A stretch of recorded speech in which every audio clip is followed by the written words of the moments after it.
Every year, a new Madden NFL game comes out, and every year the marginal improvements and new additions feel like just enough to keep the series moving forward.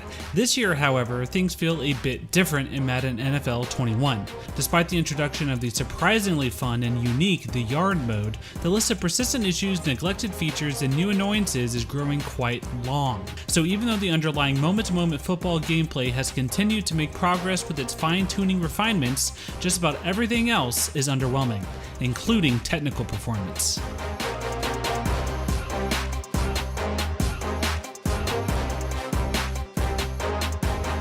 It's easy to be dismissive of annual sports games by saying they look and play the same every year because to some degree that's true. As usual, when you're playing a game from the typical zoomed out camera perspective, Madden 21 looks fantastic. Stadiums are true to life, character models are extremely detailed, animations look smooth and responsive, and overall, it's got a sharp design that feels cutting edge. Once you get up close though, player faces are often stiff and awkward, and the fans in the bleachers still look like low poly cardboard cutouts. Similarly, the NFL pageantry around each game is still lacking.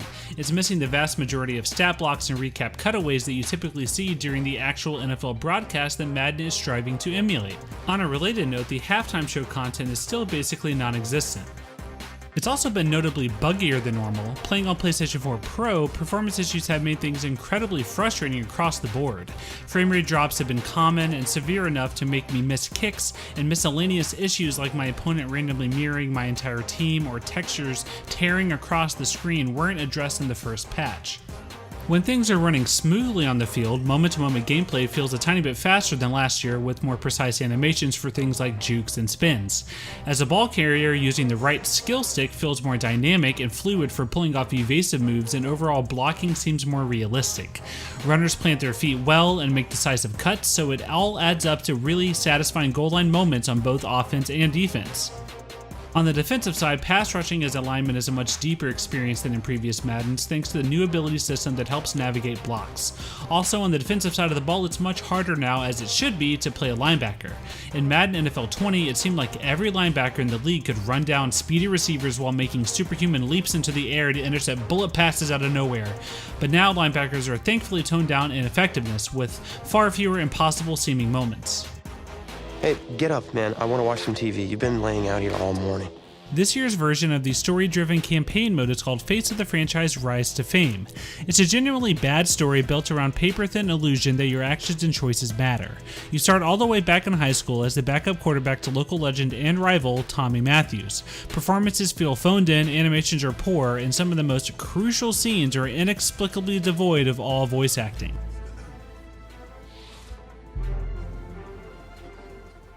Playing NCAA games again, albeit briefly and fragmented, was a real treat, except that nothing matters. You can intentionally tank every game and not complete a single pass, yet still get drafted because off-screen you lit up the scoreboard.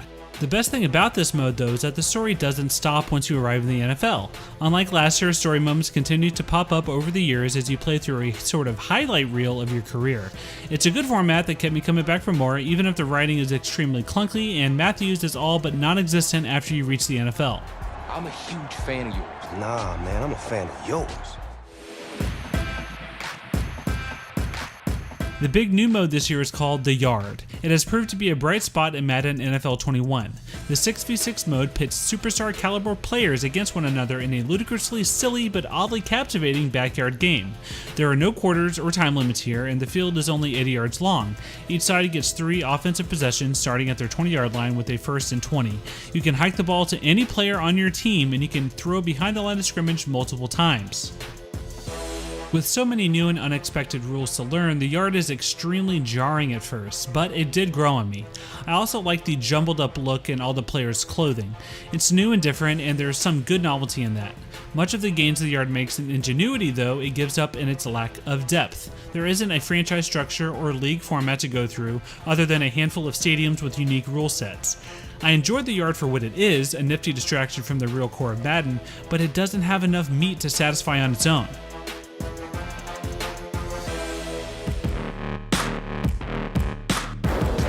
Not much is new this year in Madden Ultimate Team, meaning you'll see advertisements for the mode and loading screens and feel pressure to try it constantly. If you're not familiar, the gist is that you open random packs of sports cards that each represent NFL players of today and yesteryear. These cards make up your team, like a living, breathing fantasy squad. The premise at the core of MUT is cool enough, but it's just so riddled with pay-to-win microtransactions that it's hard to enjoy. Without paying, it's a slow, tedious grind that will all be erased when Madden NFL 22 comes out. The only really significant change to MUT this year is a change to how abilities are capped, which allows you to be more flexible with balancing your team. And, of course, franchise mode is once again relegated to background status and completely neglected. Other than expanded wildcard rounds to match actual NFL rules, new X-Factor abilities that were added this year, and more authentic rookie contracts, it's quite literally identical to last year, all the way down to the menu layout. And that means it's almost identical to Madden NFL 19 as well, because there were no significant changes last year either. It's a shameful lack of attention for what is historically one of Madden's most played modes. Madden NFL 21 is a great example of why competition breeding innovation is a good thing. Without a comparable NFL game to go up against, EA has allowed its marquee sports franchise to fall behind other sports games in almost every significant way. There is no excuse for Madden stagnation, or its focus on the shamelessly pay-to-win Ultimate Team mode. Even though I appreciate the tweaks to the core gameplay and the chaotic novelty of the yard, that is not enough to make me want to sing Madden NFL 21's praises. For more on Madden NFL 21, check out some gameplay from the Yard mode. And for everything else, stay tuned to IGN.